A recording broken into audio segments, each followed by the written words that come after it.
Hey YouTubers, Blue Eyes 977 here. You have to excuse me, I'm suffering from a broken rib right now, but I've seen a lot of you folks out there on the YouTube showing your modifications to your Syma symaso33g RC helicopter. These are both of mine. I want to show some modifications that I have done to them.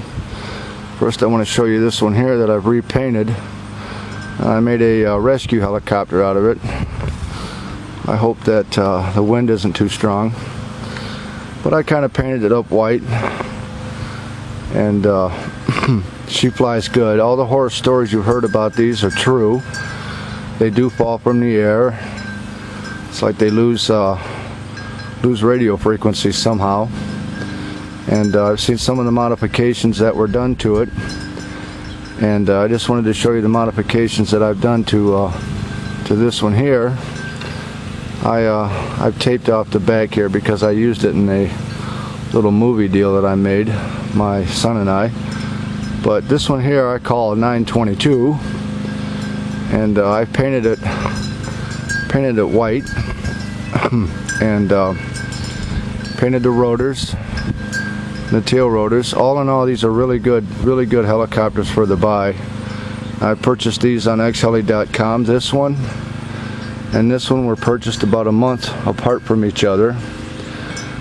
This one here, I wanted to show the modifications that I did to the tail rotor. I thought maybe you might want to check that out.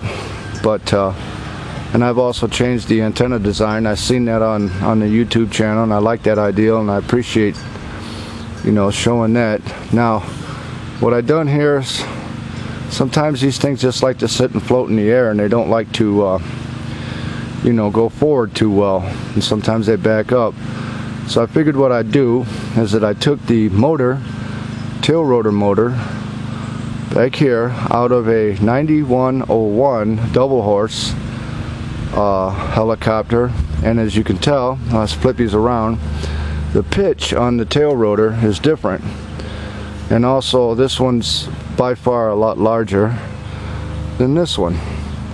And like I said earlier, the pitch is a little different. So what I did is I put the motor out of the 9101 in the back here, the tail rotor motor, and run the wiring through the hollow tube here, and just changed the polarity on it, the hot and the ground on it, so that it would coincide with the remote control. This pitch is pitched to the right, this one is pitched to the left, and it makes a difference because if you pull forward, this one here will want to spin backwards, so you just change the wiring around. And that's simple enough by disconnecting it from the circuit board here, and then I just cut the wire and flop the wires around, and now I can operate it correctly. It helps a little bit. It's a little bit. I've seen people glue bigger and wider tail rotor parts on here, and I have yet to try that. Now the reason I changed the motor on this is because I know this motor is designed to spin this size of a rotor, and so I thought it would just be wise to go ahead and match both together. Also, I don't know if you can see this here, but the tail gear that's on here, the spur gear, is a lot larger than this gear. Let me find it here. The net gear right there. And which gives you a couple more revolutions out of it. And it does seem to help a little bit as far as forward motion. Now, of course, these things are always hard to fly in the wind. So, I mean, you're going to be fighting elements as it is now. It's a windy day, so they're both grounded at the moment. But it does seem to help a lot more. So like I said, you just change the polarity around on these, and everything else is the same. The motors, everything's pretty much interchangeable on all of these helicopters. You just have to have a little engineering you have to do on it. This one here is they're both sweet flying machines. You just have to know how to catch them from the sky when they lose frequency. This one I blasted the landing skids off of it, and I modified these off the same 9101 double horse helicopter and just modified them to fit that. Like I said, this one here I painted it up because this is probably the best one I've got right now, and it hasn't really taken any major crashes, so it's really a good looking machine. Like I said, I just taped this off because I used it in a little film that I used at nighttime. So, but anyway, I just wanted to show you some of my modifications that I did to this, and just let you check it out. And, they're always kind of cool to paint up a little bit. I kind of like to make more of a hobby out of it. Now, another thing that I've noticed too is the connectors that go to the battery on the bottom of this. I don't know if you can see that or not, but I put some bullet plugs on there because the connector kind of goes bad after a while, and I was thinking that maybe that was what was happening, is that I was losing the battery power to the unit itself, and it seemed to help a lot. This thing's, you know, once you plug these plugs in, they stay plugged in. This one still has the original, as you can see on the bottom, the original plug on the bottom, and I just kept that on. If I have to, I'll change that too. Some of the parts on these things are hard to find. I bought another battery, so I have a brand new battery for either one of these, and I bought several of these in the past, and I think this one's the best.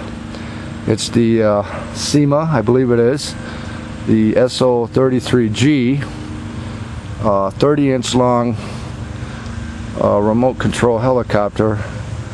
It's really responsive. When you fly it in calm conditions, it really flies good, but they do tend to lose frequency. I'm not sure exactly what that's all about. Sometimes I go through and I pull the what I call the cowl, the canopy I pull off of it, and I make sure all the plugs and everything are plugged in nice and tightly. All the lights and everything on it are functional, and they work well. And like I said, I just wanted to show you what I have done for some modifications here. I believe the next thing I'm going to go ahead and keep this tail rotor and the motor on here, and maybe add a wider tail rotor piece on here, glue like I've seen on some of the YouTube channels that some folks done, and I'm going to see if that helps a little bit more. But this does seem to increase your forward motion a little better than they would if they were stock when they come to you from the factory. Another thing I wanted to point out is that there's a weight, like a brass weight, that's in the back of this here, and when I pulled this part apart, that brass bushing weight fell out, and I just said to heck with it, I just left it out. So that kind of takes some of the tail weight off of it, which gives it a little more nose weight on it, and it does seem to be a little more responsive.